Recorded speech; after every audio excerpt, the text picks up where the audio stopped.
दोस्तों हम लोग देखेंगे यूरोपियों का जो आगमन हुआ था भारत में उससे संबंधित टॉपिक से सवाल कि कौन से यूरोपीय कब आए थे और वो आने के बाद कौन कौन से घटनाएं यहाँ पे उनके द्वारा घटित हुई भारत में। तो पहला सवाल है कि वास्को डी गामा कालीकट पर किस वर्ष में आया था। वास्को डी गामा कालीकट पर किस वर्ष में आया। 1350 ईस्वी, 1498 ईस्वी, 1530 ईस्वी और 1612 ईस्वी। तो इसका सही जवाब है वास्को डी गामा कालीकट पर आया था 1498 ईस्वी में। इसके बारे में और जानकारी जो है आप देख लीजिए कि वास्को डी गामा जब भारत में आया उससे संबंधित मध्यकाल में सर्वप्रथम भारत में जो है कि व्यापार संबंध भारत में जो है कि स्थापित करने हेतु पुर्तगाली आए थे।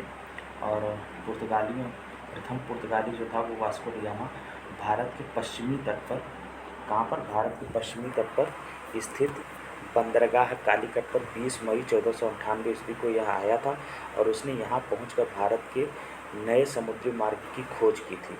और कालीकट के तत्कालीन शासक जो थे वो उनका नाम था जमोरिन। इन्होंने जो है कि वास्को डी गामा का स्वागत किया और पुर्तगाली व्यापारियों ने भारत में कालीकट, गोवा, दमनदीव, हुगली के बंदरगाहों में अपनी व्यापारिक कोठियाँ जो है कि स्थापित की। 1505 ईस्वी में फ्रांसिस्को डी अल्मेडा जो है वो भारत में प्रथम पुर्तगाली वायसराय के रूप में गवर्नर जनरल बनकर के प्रथम वायसराय एवं गवर्नर बनकर भारत आता है और व्यापारिक हितों के परिप्रेक्ष्य में हिंद महासागर में प्रभुत्व स्थापित करने के लिए अल्मीडा ने ब्लू वाटर पॉलिसी अर्थात नीला जल की नीति का जो है कि प्रतिपादन करता है। चलिए बढ़ते हैं अगले सवाल की तरफ। अगला सवाल है कि निम्न में से कौन, देखिए अभी हमने आपसे बताया कि फ्रांसिस्को डी अल्मीडा जो पहला गवर्नर बन के आया था इनको पुर्तगालियों का, देखिए उसी से सवाल बन गया है कि निम्न में से कौन नीला जल योजना ब्लू वाटर नीति से संबंधित है। तो इसका सही जवाब हो जाएगा फ्रांसिस्को डी अल्मीडा, देखिए द अल्मीडा। देखिए चलिए बढ़ते हैं अगले सवाल की तरफ। अगला सवाल है कि मध्यकाल में सर्वप्रथम भारत के साथ व्यापार संबंध स्थापित करने वाले थे। तो अभी पहले प्रश्न की व्याख्या में हमने आपसे बताया कि पुर्तगाली थे। अंग्रेज़ों के जो है कि मतलब वो यूरोपियों का भारत में व्यापार के पर्पज़ से आने का जो क्रम रहता है तो उसमें सबसे पहले पुर्तगाली आते हैं, फिर डच आते हैं, फिर अंग्रेज़ आते हैं, पुर्तगाली, डच,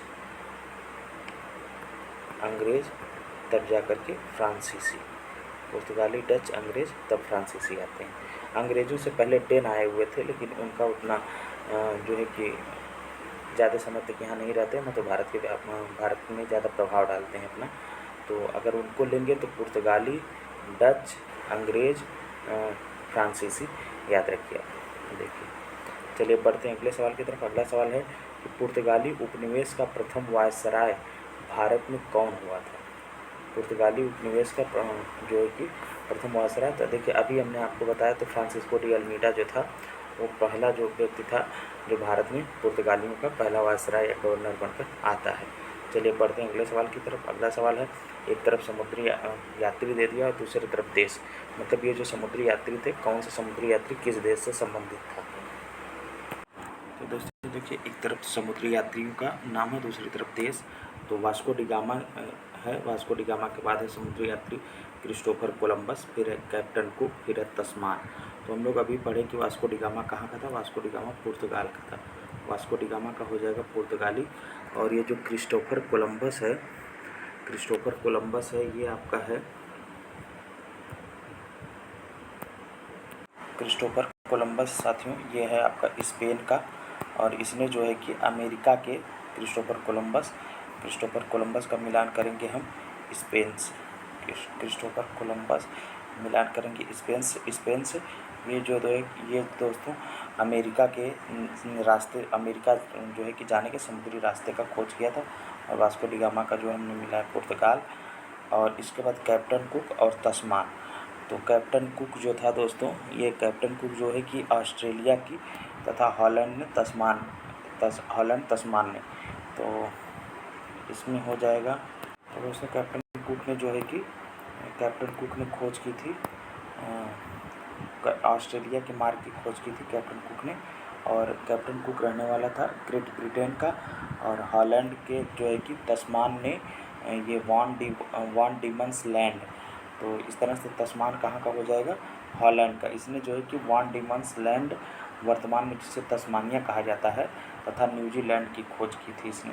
तो इस हिसाब से ऑप्शन बी जो है कि सही हो जाएगा। ऑप्शन बी देखिए, वास्को डी गामा का पुर्तगाल से मिलाएंगे तो ए का 2, और क्रिस्टोफर कोलंबस का स्पेन से मिलाएंगे तो बी का 1, और उसके बाद कैप्टन कुक जो था ये ब्रिटेन का था जिसने ऑस्ट्रेलिया जाने का खोज किया था रास्ते का समुद्री मार्ग का, तो सी का 4 हो जाएगा। फिर तस्मान जो कि हॉलैंड का था, और इसने जो है कि न्यूजीलैंड और जो है कि वर्तमान में जिसे तस्मानिया कहते हैं वहाँ जाने के रास्ते की खोज किया था, तो इसको मिलाएंगे सी से, तीसरे से, मतलब कि तस्मान का डी का 3, इसलिए ऑप्शन बी सही हो जाएगा। अब बढ़ते हैं अगले सवाल की तरफ।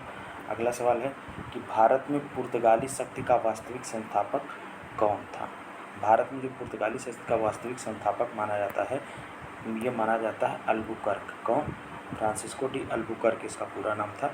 ये पुर्तगाल का दूसरा वो था, वायसराय बन करके आया था। तो इसने जो है कि इसे वास्तविक संस्थापक माना जाता है। अल्बुकर्क जो है दोस्तों, ये पुर्तगाली शक्ति का वास्तविक संस्थापक माना जाता है। देखिए, भारत में पुर्तगाली शक्ति का वास्तविक संस्थापक जो अल्बुकर्क है, ये 1509 से लेकर के 1515 ईस्वी के बीच वो भारत में रहता है, और इसने भारत में एक प्रादेशिक शक्ति के रूप में पुर्तगाली राज्य की स्थापना की। फरवरी 1510 ईस्वी में बीजापुर के आदिल शाही सुल्तान से गोवा को जीतना अल्बुकर्क की पहली महत्वपूर्ण उपलब्धि थी। गोवा की विजय, देखिए ये पूछा जाता है कि गोवा को किससे इसने जीता था, तो इसने बीजापुर के आदिल शाही सुल्तान से जो है कि जीता था। फिर उसके बाद गोवा की विजय ने दक्षिण पश्चिम समुद्र तट पर पुर्तगाली नौसैनिक प्रभुत्व पर मुहर लगा दी, और इसके साथ ही भारत में क्षेत्रीय पुर्तगाली राज्य की स्थापना हुई। अल्बुकर्क ने भारत में पुर्तगालियों की संख्या में वृद्धि करने एवं उनकी अस्थायी बस्तियां बसाने के उद्देश्य से पुर्तगालियों को कहा था कि भारतीय महिलाओं के साथ आप विवाह कीजिए।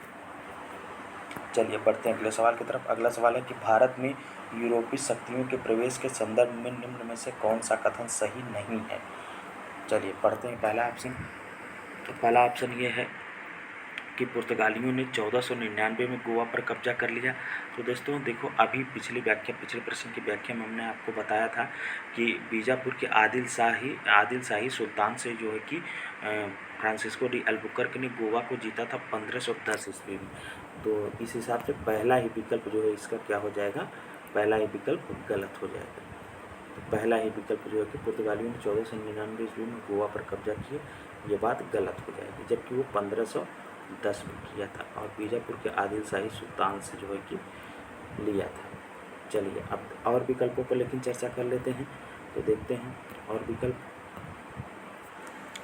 दूसरा विकल्प दिया है कि अंग्रेज़ों ने अपना पहला कारखाना दक्षिण भारत में मछलीपट्टनम में लगाया, ये बात सही है। और पूर्वी भारत में अंग्रेजी कंपनी ने 1633 में उड़ीसा में पहला कारखाना लगाया, ये भी बात सही है। डुप्ले के नेतृत्व में फ्रांसीसियों ने 1746 में मद्रास पर कब्जा किया, ये भी बात जो है कि सही है। चलिए अब बढ़ते हैं अगले सवाल की तरफ। अगला सवाल है आपका, पुर्तगालियों ने भारत में निम्नलिखित में से किस स्थान पर प्रथम दुर्ग का निर्माण करवाया। पूछ रहा है कि पुर्तगालियों ने भारत में किस स्थान पर प्रथम दुर्ग का निर्माण करवाया। ऑप्शन में दिया है अंजी द्वीप में, कन्नानौर में, कोचीन में, गोवा में। तो इसका सही जवाब हो जाएगा ऑप्शन सी, कोचीन में। देखिए, पुर्तगालियों के भारत में प्रथम दुर्ग जो है कि भारत में प्रथम यूरोपीय दुर्ग भी जो था का निर्माण फ्रांसिस्को डी अल्बुकर्क ने जो है कि इस समय वह गवर्नर नहीं था, जिस समय वो कराया था उस समय वह गवर्नर नहीं था, द्वारा 1503 ईस्वी में कोचीन में कराया गया था। चलिए बढ़ते हैं अगले सवाल की तरफ। अगला सवाल है कि बंगाल की निम्नलिखित फैक्ट्रियों में से एक जो पुर्तगालियों द्वारा स्थापित की गई वह थी। पूछ रहा है कि बंगाल की निम्नलिखित फैक्ट्रियों में से एक जो पुर्तगालियों द्वारा स्थापित की गई थी वह थी। ऑप्शन में दे रहा है कि बांदेल, चिंसुला, हुगली और श्रीरामपुर। तो इसका जो सही जवाब है वो हुगली है। देखिए, पुर्तगाली गवर्नर नीनो डी कुन्हा 1529 ईस्वी से 1538 ईस्वी के बीच रहता है, ने मद्रास के निकट सेंट थोमी और बंगाल में हुगली में जो है कि पुर्तगाली बस्तियां स्थापित कर भारत के पूर्वी तट की ओर पुर्तगाली विजय का विस्तार किया था। और 1534 ईस्वी में पुर्तगालियों ने बंगाल के शासक गियासुद्दीन महमूद शाह से सतगांव और चटगांव में अपनी फैक्ट्रियां स्थापित करने की अनुमति प्राप्त कर ली।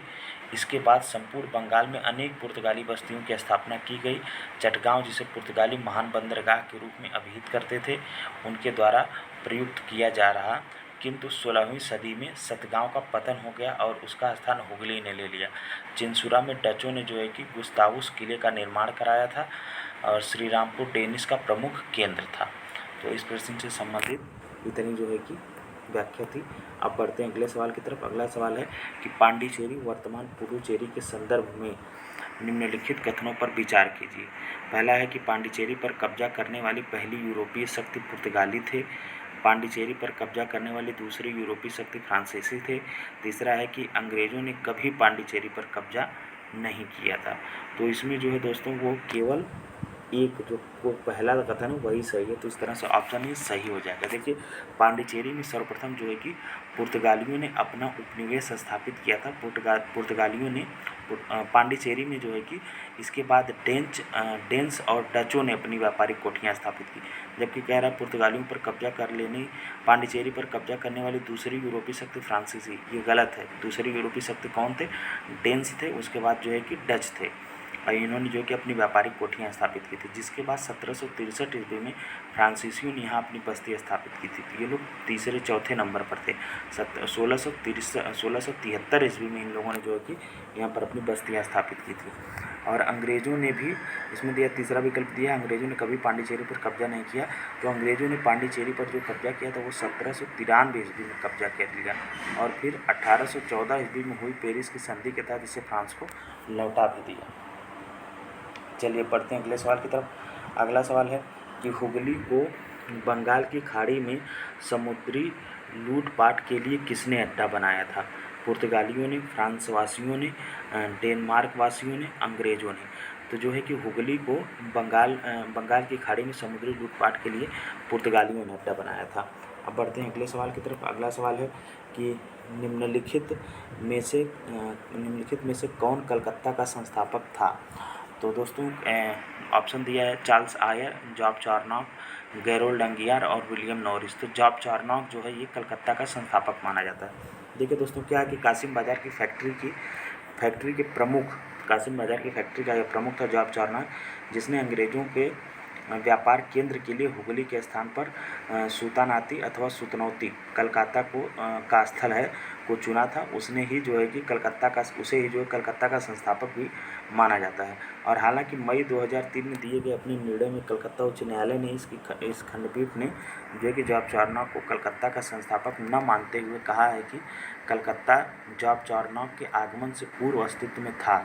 अतः इस आधार पर कलकत्ता का संस्थापक जो है कि कलकत्ता का स्थापना दिवस आपका 24 अगस्त 1690 ईस्वी को नहीं मनाया जा सकता। मतलब कि 24 अगस्त 1690 ईस्वी को नहीं माना जा सकता। लेकिन इतिहास के पन्नों में अक्सर यही मिलता है, तो विकल्प में आया तो जो है कि आप जॉब चार्नॉक मार के आइए। अब देखिए, अब अगला सवाल पे आते हैं कि दिया है निम्न में से किस स्थान पर भारत में प्रथम नगर निगम जो है कि निगम स्थापित किया गया था? ऑप्शन में दिया है कलकत्ता, फिर मद्रास है बी ऑप्शन, सी ऑप्शन है बॉम्बे, डी ऑप्शन है दिल्ली। तो आधुनिक भारत में जो पहला नगर निगम माना जाता है वो 1688 ईस्वी में मद्रास के पूर्व प्रेसिडेंसी शहर में जो है कि स्थापित हुआ माना जाता है। अब बढ़ते हैं अगले सवाल की तरफ। अगला सवाल है आपका, इस तरह से आपका ऑप्शन जो है कि बी सही हो जाएगा, मद्रास। देखिए, अब बढ़ते हैं अगले सवाल की तरफ। अगला सवाल है कि भारत के साथ व्यापार के लिए सर्वप्रथम संयुक्त पूंजी कंपनी किन लोगों ने जो है कि आरंभ किया था? तो इसका जो सही जवाब हो जाएगा वो हो जाएगा डच। देखिए, भारत के साथ व्यापार के लिए सर्वप्रथम संयुक्त पूंजी कंपनी जो है कि 1599 ईस्वी में लंदन में स्थापित अंग्रेजी ईस्ट इंडिया कंपनी ऑफ अंग्रेजी ईस्ट इंडिया कंपनी थी। इसके बाद जो है कि 1602 ईस्वी में डच हॉलैंड जो है कि डच, ये हॉलैंड के वाले क्षेत्र में रहते थे डच, तो संसद द्वारा पारित प्रस्ताव से एक संयुक्त डच ईस्ट इंडिया कंपनी की स्थापना हुई। अब देखिए डचों का 1602 ईस्वी में होता है और अंग्रेज़ों की जो ईस्ट इंडिया कंपनी रहती है उसकी स्थापना 1599 में ही आदेश हो गया रहा था और वो 1600 ईस्वी में भारत आते हैं। लेकिन इस विकल्प में इस दिए हुए प्रश्न में विकल्पों में जो है कि ईस्ट इंडिया कंपनी अगर अंग्रेज़ों की नहीं है तो इसके आधार पर जो है कि डचों की जो कंपनी थी उसको प्राथमिकता देते हुए ऑप्शन बी जो है कि सही माना जाएगा। लेकिन अगर इसमें अंग्रेज़ों का रहा था तो अंग्रेज़ों का सही हो जाता। देखिए अब अगला सवाल है कि निम्नलिखित कथनों में से कौन सा एक सही है। आधुनिक कोच्चि भारत की स्वतंत्रता तक डच उपनिवेश था। दूसरा है कि डचों ने पुर्तगालियों को पराजित किया और आधुनिक कोच्चि में उन्होंने फोर्ट विलियम का निर्माण किया। और चौथा विकल्प है, आगे बढ़ते हैं देखते हैं तीसरा विकल्प है कि आधुनिक कोच्चि पहले डच उपनिवेश था जिस पर बाद में पुर्तगालियों का अधिकार हो गया। और चौथा विकल्प है कि आधुनिक कोच्चि कभी भी ब्रिटिश उपनिवेश का भाग नहीं था। तो इसका जो सही विकल्प है दोस्तों वो विकल्प बी जो है कि सही है। डचों ने पुर्तगालियों को पराजित किया और आधुनिक कोच्चि में उन्होंने फोर्ट विलियम का निर्माण किया। देखिए डचों ने पुर्तगालियों को पराजित कर जो है कि आधुनिक कोच्चि में फोर्ट विलियम का निर्माण कराया था। ये बात जो है कि सही है, ऑप्शन बी सही है। अब बढ़ते हैं अगले सवाल की तरफ। अगला सवाल है भारत में ईस्ट इंडिया कंपनी की सफलता का राज था। तो भारत में ईस्ट इंडिया कंपनी का जो सफलता का राज है, देखिए विकल्प के अनुसार हम देखेंगे भारत में राष्ट्रीय एकता की भावना की कमी थी, स्वाभाविक सी बात है, तभी ईस्ट इंडिया कंपनी जो है कि भारत में सत्ता स्थापित करने में सफल होती है। विकल्प बी दिया है कि कंपनी की सेना को पश्चिमी प्रशिक्षण मिला था तथा उनके पास आधुनिक हथियार थे, ये भी बात सही है। और तीसरा विकल्प दिया है कि भारतीय सैनिकों में राष्ट्रीय भावना का अभाव था जिसके फलस्वरूप कोई जो उन्हें अच्छा वेतन दे अपनी सेवा में लगा सकता था। तो इस तरह से ईस्ट इंडिया कंपनी की सफलता का जो राज देखेंगे तो ये तीनों ही विकल्प जो है कि सही हैं। तो इस तरह से ऑप्शन डी सही हो जाएगा जो कि उपर्युक्त तीनों के लिए कह रहा है।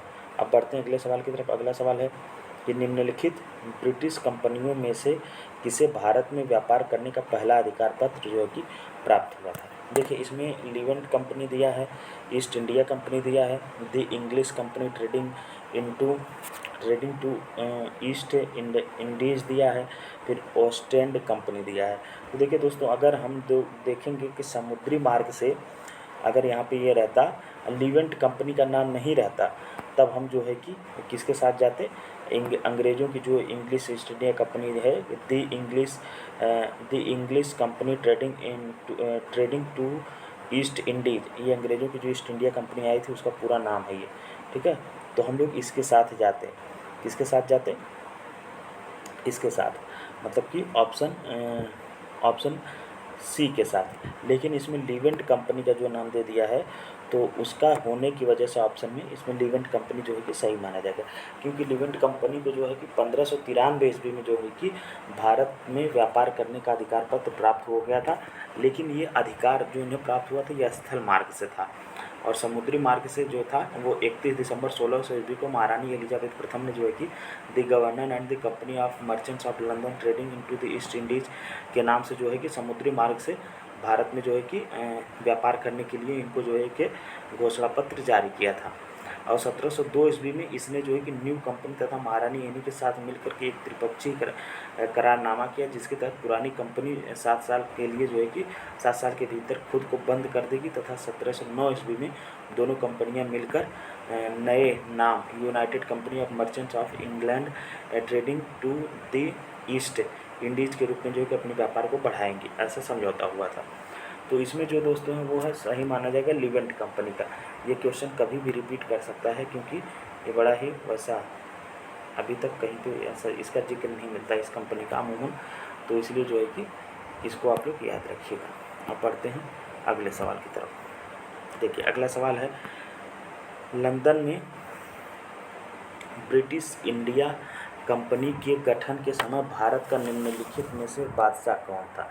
जब लंदन में ईस्ट इंडिया कंपनी जो का गठन हो रहा था तो उस समय जो है कि भारत में बादशाह रहते हैं अकबर, क्योंकि 1600 में होता है और अकबर जो है कि 1605 ईस्वी तक भारत में बादशाह रहते हैं। 1556 से लेकर के 1605 ईस्वी तक अकबर भारत में बादशाह रहते हैं। तो इस हिसाब से विकल्प आपका ए सही हो जाएगा। अब बढ़ते हैं अगले सवाल की तरफ। अगला सवाल दिया है कि किस मुगल सम्राट के काल में ईस्ट इंडिया कंपनी ने भारत में सर्वप्रथम कारखाना स्थापित किया था। तो जब कारखाना स्थापित करने की बात आ जाएगी तब इसमें ऑप्शन जो है कि आपका जहांगीर के साथ जाइएगा। जहांगीर सही विकल्प होगा। देखिए, जहांगीर के शासनकाल में ईस्ट इंडिया कंपनी ने सर्वप्रथम 1611 ईस्वी में मसूलीपट्टनम अथवा मछलीपट्टनम में एक अस्थायी कारखाना स्थापित किया था और 1613 ईस्वी में सूरत में स्थापित कारखाना अंग्रेजों का प्रथम अस्थायी कारखाना भी माना जाता है। तो उस समय मुगल बादशाह कौन थे? जहांगीर थे। चलिए बढ़ते हैं अगले सवाल की तरफ। अगला सवाल है कि 17वीं शताब्दी के पहले चतुर्थांश में निम्नलिखित में से कहाँ इंग्लिश ईस्ट इंडिया कंपनी का कारखाने स्थापित था या थे? अब ऑप्शन आ रहा है कि ऑप्शन में दिया है भरूच, चिकाकोल, तिरुचिरापल्ली, और अब कूट चुनना है हम लोगों को। केवल एक और दो, केवल 3, और डी दिया है 2 और 3। तो इसका जो सही जवाब हो जाएगा वो हो जाएगा केवल 1, मतलब भरूच। 17वीं शताब्दी का जो पहला चतुर्थांश है, मतलब 1625 ईस्वी तक ईस्ट इंडिया कंपनी ने जो है, देखिए कहाँ कहाँ तक अपना कारखाना स्थापित कर लिया था। तो उनमें से केवल भरूच नाम ही आपको मिलेगा। सूरत में कर लिया था, भरूच में कर लिया था, बुरहानपुर में कर लिया था, अहमदाबाद में कर लिया था और आगरा में। तो इनमें से आपका जो चिकाकोल और तिरुचिरापल्ली है ये नहीं आएगा विकल्प में, सही नहीं माना जाएगा। उस समय तक जो है कि यहाँ पे अंग्रेजी ईस्ट इंडिया कंपनी ने अपना कारखाना नहीं खोल पाया था। तो इस हिसाब से भरूच केवल विकल्प सही होगा। देखिए, अब बढ़ते हैं अगले सवाल की तरफ। देखिए, इसमें टाइम लाइन भी दे दिया ना कि पहले चतुर्थांश, 17वीं शताब्दी के पहले चतुर्थांश में, तो इसलिए जो केवल भरूच सही होगा। अब बढ़ते हैं अगले सवाल की तरफ। अगला सवाल है कि निम्नलिखित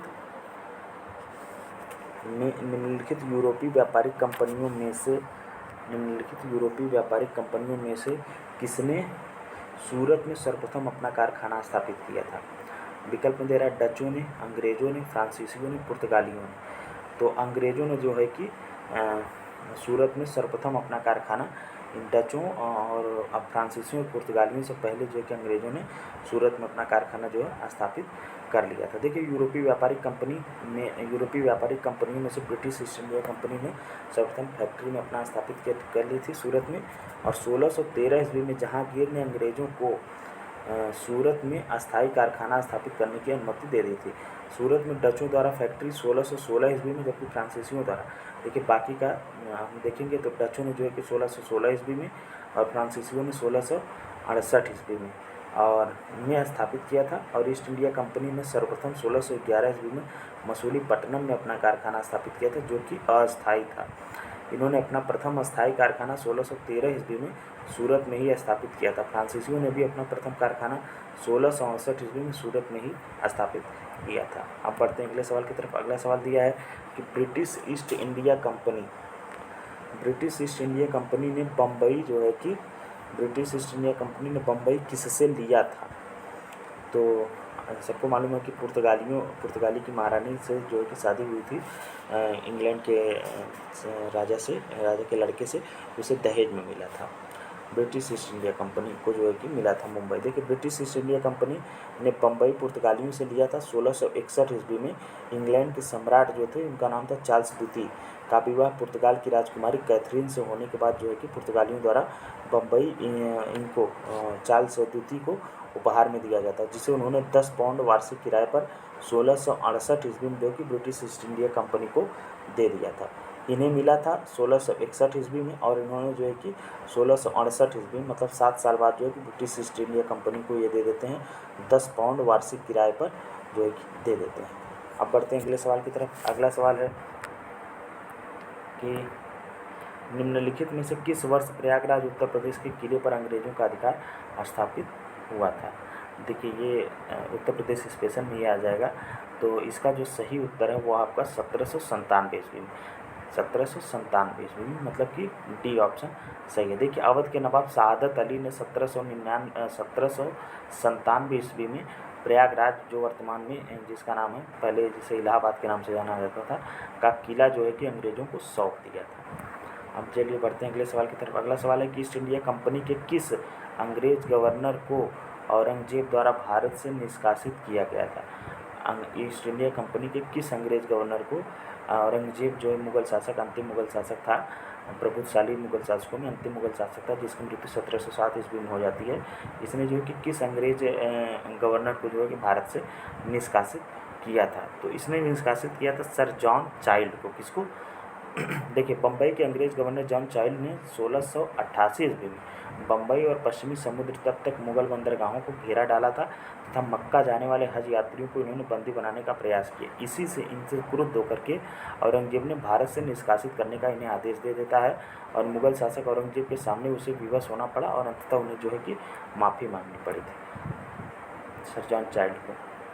चलिए बढ़ते हैं अगला सवाल की तरफ। अगला सवाल है कि निम्नलिखित में से प्रथम कर्नाटक युद्ध का कौन सा तात्कालिक कारण है? तात्कालिक कारण में पूछ रहा है कि जो प्रथम कर्नाटक युद्ध हुआ था उसका तात्कालिक कारण क्या था? पहला दे रहा है कि अंग्रेज और फ्रांसीसियों के बीच प्रतिद्वंदिता, दूसरा है कि ऑस्ट्रिया की राजगद्दी की जंग, और तीसरा है आपका कर्नाटक की राजगद्दी का मसला, और चौथा है कि अंग्रेजों द्वारा फ्रांसीसी जहाज़ों का अधिग्रहण। तो ये जो ऑप्शन डी है आपका, अंग्रेजों द्वारा फ्रांसीसी जहाज़ों का अधिग्रहण, यही कारण जो है कि प्रथम कर्नाटक युद्ध का कारण बनता है। देखिए, कर्नाटक का जो प्रथम युद्ध हुआ था वो 1746 से 48 ईस्वी के बीच हुआ था। इसे ऑस्ट्रिया का विस्तार युद्ध भी कहा जाता है। अब देखिए क्या होता है कि जो 1740 ईस्वी में आरंभ हुआ था का विस्तार मात्र था, मतलब ऑस्ट्रिया का जो विस्तार युद्ध हुआ था ये 1740 में जो हुआ था उसका विस्तार मात्र था। ये देख कब क्या होता है कि अंग्रेज कैप्टन बर्नेट के नेतृत्व में अंग्रेजी सेना के द्वारा कुछ फ्रांसीसी जहाज़ों को अधिकार कर लिया जाता है, जिस वजह से युद्ध होता है। अब चलिए बढ़ते हैं अगले सवाल की तरफ। अगला सवाल दिया है, एक तरफ देखिए प्रथम कर्नाटक युद्ध, दूसरा तृतीय कर्नाटक युद्ध, चौथा है कि द्वितीय कर्नाटक युद्ध, प्रथम मैसूर युद्ध। अब दिया है कि कौन सी संधि होती है। देखिए, कौन सा युद्ध कौन सी संधि के द्वारा जो है कि शांत होता है। तो इसका आप लोगों को मालूम होगा, जो प्रथम कर्नाटक युद्ध है ये किस संधि के द्वारा शांत होता है? एक्सला सैपेल। तो हम ए को मैच कराएंगे 4 से। देखिए, ए का 4 कौन है? इस तरह से अगर एक ही मैच करा देते हैं आप तो ऑप्शन सी आपका निकल आता सही। अब लेकिन और भी मिलाते हैं। देखिए, तृतीय कर्नाटक युद्ध जो है ये पेरिस की संधि से इसका समापन होता है, क्योंकि द्वितीय कर्नाटक युद्ध में कोई संधि नहीं होती, बस वो जो है कि कर्नाटक का उत्तराधिकार युद्ध था।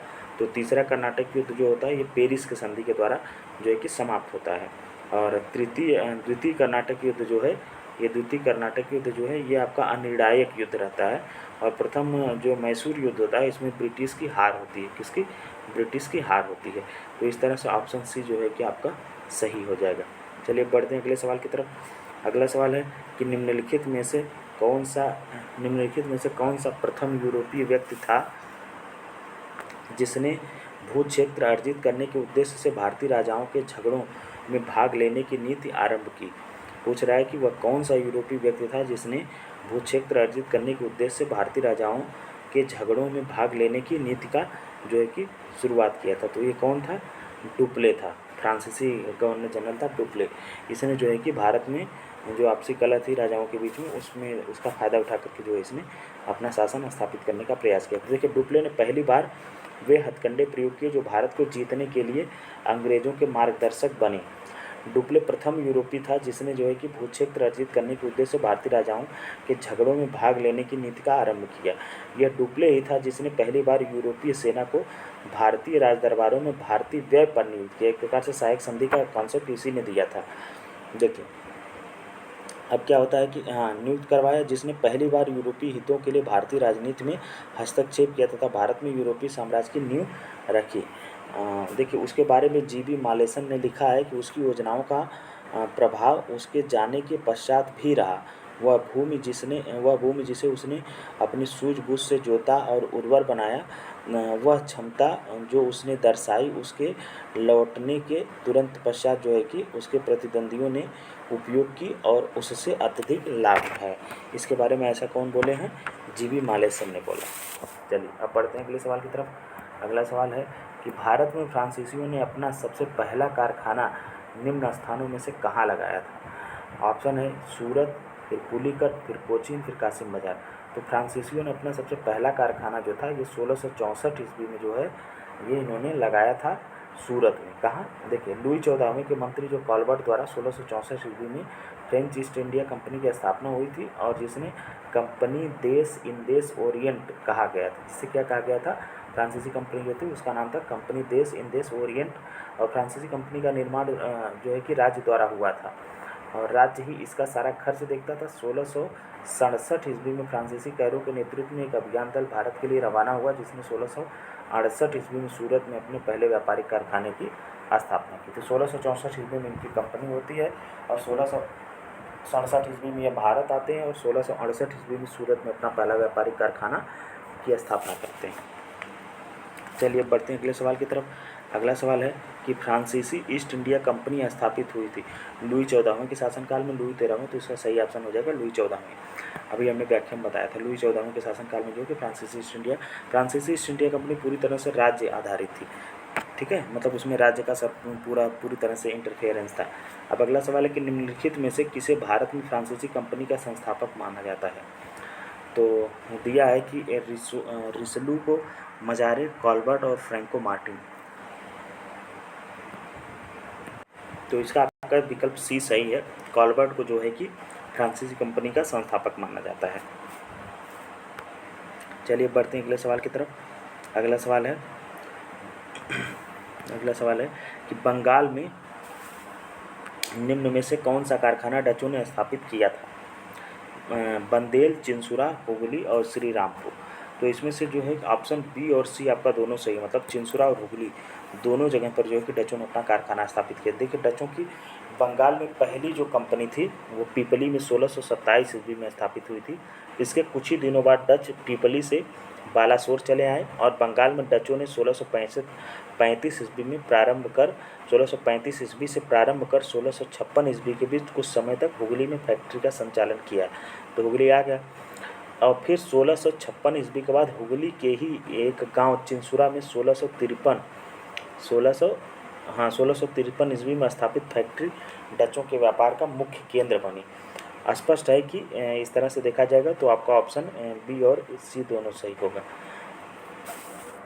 देखिए, अब पढ़ते हैं अगले सवाल की तरफ। अगला सवाल है कि डच ईस्ट इंडिया कंपनी ने किस वर्ष अपनी फैक्ट्री पटना में स्थापित की थी? ये बिहार स्पेशल में पूछा जा सकता है, बीपीएससी जो कि 30 सितंबर को प्रस्तावित है परीक्षा, 17वीं बीपीएससी। तो इसका जो सही जवाब है वो है 1632 ईस्वी में। देखिए, बंगाल के समृद्ध व्यापार की तरफ आकर्षित हो डचों ने जो है कि 1615 ईस्वी में एवं 1629 ईस्वी में असफल प्रयास किए। यद्यपि बंगाल में जो है कि व्यापार का सुअवसर उन्हें 1632 ईस्वी में प्राप्त हुआ। 1632 ईस्वी में सर्वप्रथम पटना में डच ईस्ट इंडिया कंपनी का प्रवेश हुआ, और यद्यपि पटना में डच फैक्ट्री की स्थापना 1632 ईस्वी के संदर्भ में जो है कि मानी जाती है, और यद्यपि इतिहासकार ओम प्रकाश ने 1638 ईस्वी में पटना में डच फैक्ट्री की स्थापना संबंधित तथ्य प्रस्तुत किए हैं। तो इस तरह से आपका जो है आपका ऑप्शन जो है कि बी सही हो जाएगा, 1632 ईस्वी। चलिए बढ़ते हैं अगले सवाल की तरफ। अगला सवाल है कि फ्रांसीसी दक्कन में शक्ति आंदोलन स्थापित करने में असफल रहे क्योंकि दे रहा ऑप्शन कि डुप्ले सक्षम सेनापति नहीं था, अंग्रेजों की फौज शक्तिशाली थी, और भारतीय लोग फ्रांसीसियों को पसंद नहीं करते थे, पांडिचेरी सामरिक केंद्र था। तो इसका जो है कि फ्रांसीसी दक्कन में शक्ति आंदोलन स्थापित करने में असफल रहे क्योंकि अंग्रेजों की जो फौज थी वो क्या थी? बहुत शक्तिशाली थी।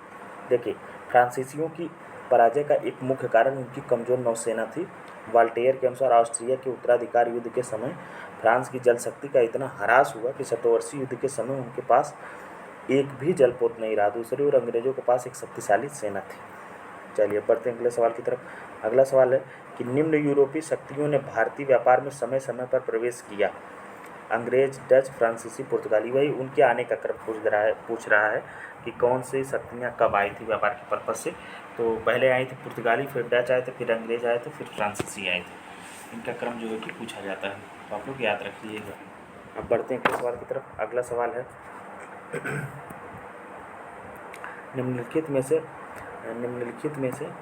कोई ऑप्शन छूट गया था? नहीं, सही। देखिए, पूछ रहा है कि निम्नलिखित में से किन स्थानों पर डचों ने अपने व्यापारिक अड्डे स्थापित किए।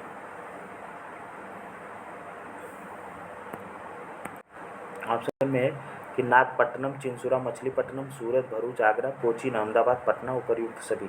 तो उपर्युक्त सभी सही है। इनमें से सभी स्थानों पर जो है कि डचों ने अपने जो है कि व्यापारिक केंद्र स्थापित किए। देखिए भारत में डचों ने व्यापारिक केंद्र जो है स्थापित किया था वो कहाँ कहाँ किया था? नागपट्टनम, चिंसुरा, मछलीपट्टनम, सूरत, भरूच, आगरा और कोचीन, फिर अहमदाबाद, फिर पटना। तो इस तरह से आपका ऑप्शन सभी सही हो जाएगा। देखिए अब दिया अगला सवाल है, निम्नलिखित पर विचार कीजिए। मृदा के स्वरूप तथा उपज के गुणों के आधार पर भूमि राजस्व का मूल्यांकन। दूसरा दिया है कि युद्ध में चलती फिरती तोपों का उपयोग। तीसरा है कि तंबाकू और लाल मिर्च की खेती उपर्युक्त में से अंग्रेजों की भारत को देन थी। इनमें से जो है कि अंग्रेजों ने भारत को क्या दिया था? तो इनमें से अंग्रेजों ने जो कि भारत को कुछ भी नहीं दिया था, कोई भी नहीं, मतलब ऑप्शन डी सही हो जाए। देखिए मृदा के स्वरूप तथा उपज के गुणों के आधार पर भूमि राजस्व का मूल्यांकन अंग्रेजों से पूर्व शेरशाह सूरी और अकबर के द्वारा किया जा चुका था। और भारत में तंबाकू और लाल मिर्च की खेती जो कि पुर्तगालियों की देन है, और चलती फिरती तोपों का प्रचलन जो है ये मुगल काल की देन है। तो इस वजह से इनकी कोई देन नहीं दिए हुए विकल्प में से।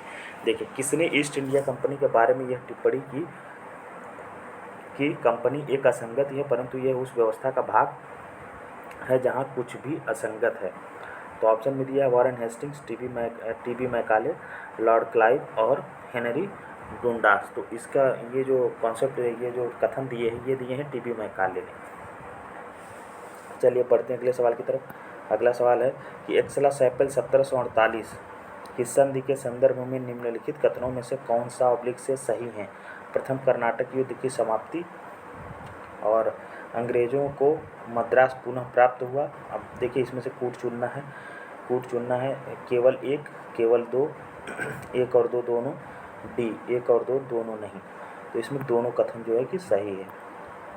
देखिए एक्सला सैपल की जो संधि होती है 1748 ईस्वी में ऑस्ट्रिया के उत्तराधिकार का युद्ध समाप्त हो जाता है, और युद्ध का अंत होते ही कर्नाटक का प्रथम युद्ध जो है समाप्त हो जाता है, और मद्रास अंग्रेज़ों को पुनः प्राप्त हो जाता है। तो इस वजह से दोनों बातें जो है कि सही हैं। तो आज के लिए जो है कि इतना ही था। वीडियो आप लोगों को अच्छा लगा हो तो लाइक करिए और चैनल को सब्सक्राइब करिए। धन्यवाद।